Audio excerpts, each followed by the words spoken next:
बोलो श्री कृष्ण कन्हैया लाल की जय।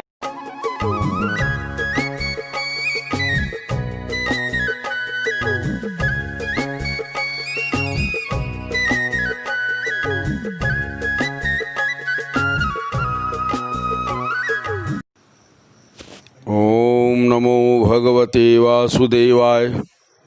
पुरुषोत्तम भगवान की जय। पुरुषोत्तम मास अंतर्गत 30वां अध्याय। नारायणं नमस्कृत्यं नरं चैव नरोत्तमं देवीं सरस्वतीं व्यासो ततो जयमुदीरयेत्। नारद जी बोले कि हे तपस्वियों में श्रेष्ठ, आपने पहले पतिव्रता महिलाओं की प्रशंसा की, अब आप उन पतिव्रता नारियों के लक्षण को संक्षेप में मुझे बताइए। सूत जी ने कहा कि हे पृथ्वी तल के देवता, ब्राह्मण लोग, जब नारद मुनि ने इस प्रकार पूछा तब स्वयं पुरातन मुनि बद्री नारायण ने पतिव्रता ललनाओं के समस्त लक्षणों को बताया। श्री नारायण बोले कि हे नारद सुनो, मैं पतिव्रताओं के उत्तम व्रत को कह रहा हूँ। पति कुरूप हो, कुत्सित हो, आचरण वाला हो, अथवा सुंदर स्वभाव वाला हो, अथवा रोग से पीड़ित हो, पिशाच हो, क्रोधी हो, शराब पीने वाला हो, वृद्ध हो, अकुशल हो, गूंगा हो, अंधा हो, बहिरा हो, रुद्र रूप हो, दरिद्र हो, कंजूस हो, निंदित हो, दीन हो, छलिया हो, व्यभिचारी हो, साध्वी नारी का कर्तव्य है कि मनसा वाचा कर्मणा पति को देवता के समान निरंतर पूजन करती रहे, कभी भी पति के प्रतिकूल कर्म न करे। किशोरी हो, युवती हो अथवा वृद्धा हो, नारी स्वतंत्रता पूर्वक घर में कोई कार्य न करे। अहंकार, काम और क्रोध का सदा परित्याग कर पति का सर्वदा मनोरंजन करती रहे और किसी दूसरे के चित्त को कभी भी प्रसन्न न करे। जो नारी पर पुरुष से तिरछी चितवन से देखी जाने पर, लच्छेदार बातों से भुलावा देने पर अथवा भीड़ भाड़ में धक्का मुक्की में भी स्पर्श होने पर विकार को प्राप्त नहीं होती है, तो वह नारी महिलाओं के शरीर में जितने रोए होते हों उतने हजार वर्ष तक स्वर्गलोक में निवास करती है। पराय पुरुष द्वारा धन का लालच दिए जाने पर भी जो नारी मनसा वाचा कर्मणा पर पुरुष का सेवन नहीं करती है, तो वह विश्व विभूषणा सती कही गई है। कूटनी के चापलूसी करने पर भी, जबरदस्ती घेराव करने पर भी, कपड़ा गहना का अंबार लगा देने पर भी जो नारी पर पुरुष का सेवन नहीं करती, तो वह वस्तुतः सती है। जो पर पुरुष द्वारा देखी जाने पर भी उसकी ओर आंख उठाकर नहीं देखती, हंसी की बात करने पर भी खिलखिलाकर नहीं हंसती, आवाज कशी किए जाने पर भी बोलती नहीं, वही उच्च लक्षण वाली साध्वी महिला है। सौंदर्य और यौवन से परिपूर्ण होने पर, गीत नृत्यमय विचारद होने पर, अपने समान रूपवान और युवावस्था वाले नाचने गाने में कुशल युवक को देखकर जिसके चित्त में विकार नहीं आता, वही सती ललना है। सलोना स्वरूप युवावस्था में भरपूर, मन लुभाने वाले, मदमाती नवेलियों के रिझाने वाले नव युवकों के मिलने पर भी जिसका चित्त डामाडोल नहीं होता, वह नारी महासती कही गई। पतिव्रता ललनाओं को पति के अतिरिक्त अन्य देवता, मनुष्य, गंधर्व भी प्रिय नहीं होते।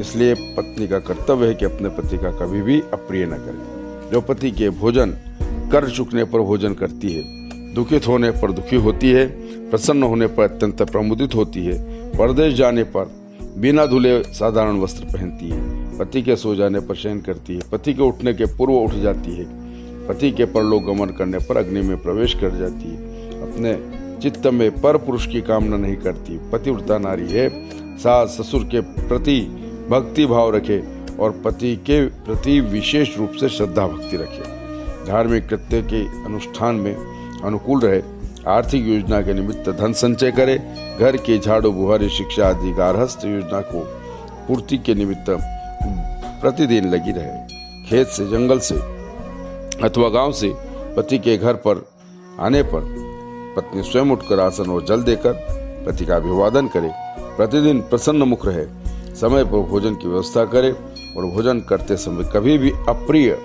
अमंगल अथवा कड़वी बात न कहे। गृहिणी भार्या को आसन देते, भोजन देने, दान करने, सम्मान करने मधुर बात करने में सदा तत्पर रहना चाहिए। घरेलू खर्चे के निमित्त स्वामी ने जो द्रव्य प्रदान किया है उससे घर के सब खर्च को पूरा करके उसमें से अपनी बुद्धि के अनुसार कुछ बचा लेना चाहिए। दान के निमित्त दिए हुए द्रव्य में से लालचवश अपने पास न रखे। पति की आज्ञा के बिना उनकी आंख बचाकर अपने भाई बंधुओं को धन नहीं देवे। दूसरे व्यक्ति के साथ संलाप संतुष्ट न रहना, पर पुरुष के आहार विहार व्यापार की कथावार्ता, अत्यंत ठट्टा मारकर हंसना, अत्यंत नाक भों सिकोड़ना, गुस्से में भरी रहना पतिव्रता नारी को चाहिए कि इन बातों से दूर रहे। पति जिस वस्तु का सेवन नहीं करता हो, जिस वस्तु का भोजन नहीं करता हो, जिस पदार्थ का सेवन नहीं करता, उन सब वस्तुओं को पतिव्रता पत्नी छोड़ दे। पतिव्रता नारी का कर्तव्य है कि पति की प्रसन्नता के लिए तेल लगावे, स्नान करे, शरीर में उपटन लगावे, दांतों में मिस्सी लगावे, होठों पर आलता लगावे। हे नारद मुनि, त्रेता युग में नारियों को प्रतिमास रजो दर्शन होता आया है। उस दिन से 3 दिन तक घर के कामकाज के लिए शुद्ध होती है। 3 दिन के बाद पहले दिन चांडाली, दूसरे दिन ब्रह्म हत्यारी और तीसरे दिन धोबिन होती है और चौथे दिन शुद्ध होती है। स्नान, शौच, गाना, रोना, हंसना, सवारी पर चढ़ना, मालिश करना, सहेलियों के साथ जुआ खेलना, चंदन आदि लगवाना, विशेष करके दिन में सोना, दत्वन करना, मानसिक अथवा अवाचिक संभोग करना, देवताओं की पूजा करना, देवताओं को प्रणाम करना, इतनी बातें रजस्वला नारियों के लिए वर्जित है। रजस्वला को छुए नहीं और न उनके साथ संभाषण करे। रजस्वला नारी को चाहिए कि 3 रात तक अपने मुख को न दिखावे। जब तक स्नान करके शुद्ध न होवे तब तक उसकी बोली को कोई न सुने। रजस्वला नारी स्नान कर चुकने पर किसी पर पुरुष का दर्शन न करे। प्रथम भगवान सूर्य नारायण का दर्शन करे, फिर पंचगव्य का पान करे और अपने शुद्धि के निमित्त केवल पंचगव्य अथवा दूध पान करे। उत्तम महिलाएं कहे हुए नियमों का पालन करे। यदि नारी गर्भवती हो तो गर्भिणी नियम का पालन करे, वस्त्रालंकार आभूषणों से अलंकृत रहे और अपने प्रियतम के प्रिय करने में यत्नपूर्वक लगी रहे, प्रसन्न मुख रहे, अपने धर्म में तत्पर रहे, पवित्र रहे, अपनी आत्मरक्षा करे और सुंदर आभूषण पहने, वास्तु देवता की पूजा करती रहे, चरित्रहीन नारियों के साथ बातचीत न करे, सूप की हवा शरीर में न लगने दे।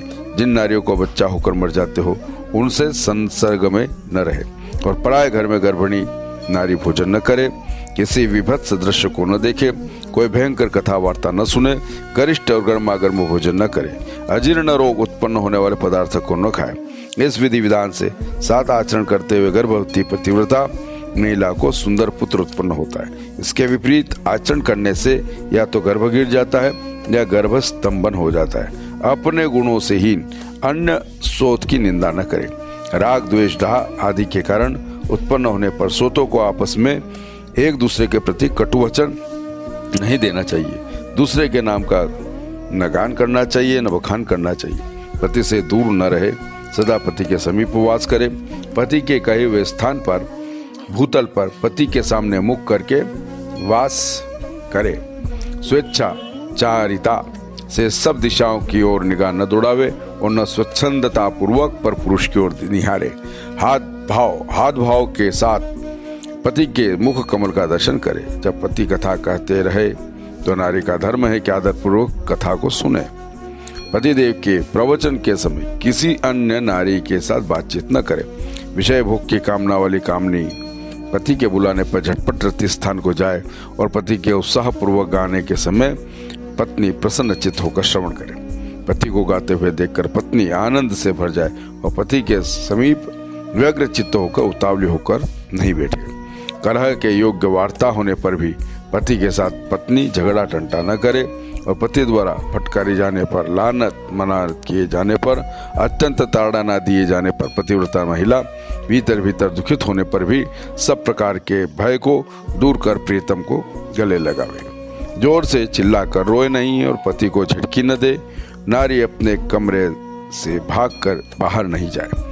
भाई बंधुओं के यहाँ उत्सव आदि में यदि जाना पड़े तो पति की आज्ञा लेकर किसी की देखरेख में वहां जाए और अधिक देर तक वहां न ठहरे। पतिव्रता नारी अपने घर पर लौट आवे और पति के विदेश यात्रा के समय अशुभ बात को मुंह से न निकाले। निषेध वाक्य कहकर उन्हें मना नहीं करे और न तो उस समय रुलाई करे। पति के पर्दे जाने पर बाद नित्य उपटन न लगावे। वधू का कर्तव्य है कि पति की जीवन रक्षा के निमित्त शुभ कार्य करती रहे। उक्त अवधि में सास ससुर के पास शयन करे, अन्यत्र नहीं। प्रतिदिन पति देव के कुशल संवाद की प्रयत्न पूर्वक खोज खबर लेती रहे। पति की कुशलता का समाचार लेने के लिए संदेशवाहक को भेजती रहे और प्रसिद्ध देवता देवियों के मंदिर में मनोती मानती रहे। पुरोहित भर्तृका पतिव्रता नारियां इस प्रकार कार्य करती रहे। शरीर के अवयव को धोवे नहीं, मेली साड़ी पहने, बिंदी न लगे, अंजन न लगावे, सुगंधित पदार्थ और चोटी न करे, नाखून न काटे, बाल न सवारे, दांतों में मिस्सी संचय मंजन न करे, ठट्टा कर हंसे नहीं, दूसरों से हंसी मजाक न करे, दूसरों के चाल ढाल के बारे में सोचे विचारे नहीं, उच्छृंखल होकर इधर उधर घूमे नहीं, पराया पुरुष से शरीर का स्पर्श न करावे, एक धोती से घर घर घूमे नहीं, लज्जा रहित होकर उत्तान होकर चले नहीं। इस प्रकार बहुत से दोष कहे गए हैं जो नारियां के निरंतर कष्टकारक होते हैं। घर का सब काम काज निपट कर शरीर में हल्दी लगावे और शुद्ध जल से शरीर धोकर उज्जवल श्रृंगार करे। पति के पास खिले हुए कमल के समान विकसित मुंह लेकर जाए, हंसती रहे। मनसा वाचा कर्मण नारी की सुशीलता से युक्त होकर पति द्वारा बुलाए जाने पर घर के काम काज छोड़कर शीघ्र पति के पास जाकर कहे कि प्राणनाथ, आपने किस लिए बुलाया, कृपा करके आदेश दीजिए। दरवाजे पर अधिक देर तक खड़ी न रहे, दरवाजे पर निवास न करे। पति से मिली हुई वस्तु कभी भी किसी दूसरे को न दे। पति के झूठन मिठाई अन्न फल आदि को यह प्रसाद ऐसा कहकर प्रसन्न होकर पति के झूठन मिठाई अन्न फल आदि को यह प्रसाद ऐसा कहकर प्रसन्न होकर निरंतर सेवन करती रहे। सुख से सोवे, सुख से बैठे, इच्छानुसार रमण करे। आतुर कार्य में भी सोए हुए पति को कभी न जगावे। अकेली कहीं न जाए, नग्न होकर स्नान न करे। पति से विरोध करने वाली नारी को कभी भी पतिव्रता न समझे। उखल मुसल झाड़ू चक्की कोलू देहली पर पतिव्रता नारी कभी न बैठे। नारी को यदि स्थिर से स्नान करने की कामना हो तो पति के चरणों तक का पान करे। नारी के लिए शंकर भगवान और विष्णु भगवान से भी बढ़कर पति ही कहा गया। जो नारी पति के वचन का उल्लंघन करके व्रत उपवास नियम करती है वह अपने पति की आयु को घटाती है और मरने पर नरक जाती है। किसी कार्य के लिए कहीं जाने पर नारी को गुस्से में आग बगबूला होकर पति का प्रत्युत्तर देती है। वह गांव में कुतिया होती है और सुनसान जंगल में सियारिन होती है। स्त्रियों के लिए एक श्रेष्ठतम नियम यही कहा गया है कि नारी पति के चरणों का सदा पूजन करके भोजन करे। नारी को पति का त्याग करके अकेले मिष्ठान न खाए। अगर खाती है तो वह पेड़ के खोखले में सोने वाली बदसूरत मादा उल्लू होती है। जो पति स्त्री का संग छोड़कर अकेले एकांत में फिरती है तथा गांव में मादा सुअर होती है तथा अपने विष्ठा को खाने वाली गो होती है। जो स्त्री अपने पति को उकार कर लगती हुई कड़वी बात बोलती है वह गूंगी होती है। जो अपने सोच से सदा डाह रखती है वह दूसरे जन्मों में दुर्भगा होती है। जो अपने पति की आंख बचाकर पर पुरुष के साथ आंख लड़ाती है वह कानी अथवा टेढ़े मुंह वाली और बदसूरत होती है। पति को बाहर से आए हुए देखकर शीघ्र पतिव्रता आसन पान पंखा पैर दबाना और अत्यंत मधुर वचन से अपने पति की सेवा करे। उसे विद्वानों पतिव्रता कुल चूड़ामणि कहा है। पति ही देवता, पति ही गुरु है, पति ही धर्म है, तीर्थ और व्रत है। इसलिए सब का परित्याग कर एकमात्र पति की ही पूजन करे। जिस प्रकार निर्जीव शरीर क्षण भर में अपवित्र हो जाता है उसी प्रकार पति रहिता नारी भली भांति स्नान कर लेने पर सर्वदा अपवित्र होती है। समस्त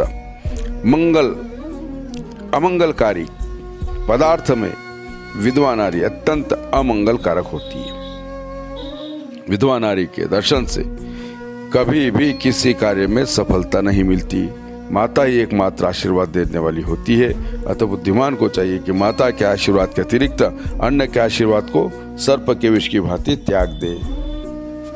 जिस प्रकार निर्जीव शरीर क्षण भर में अपवित्र हो जाता है उसी प्रकार पति रहिता नारी भली भांति स्नान कर लेने पर भी अपवित्र होती है। समस्त अमंगलकारी पदार्थ में विधवा नारी अत्यंत अमंगल कारक होती है। विधवा नारी के दर्शन से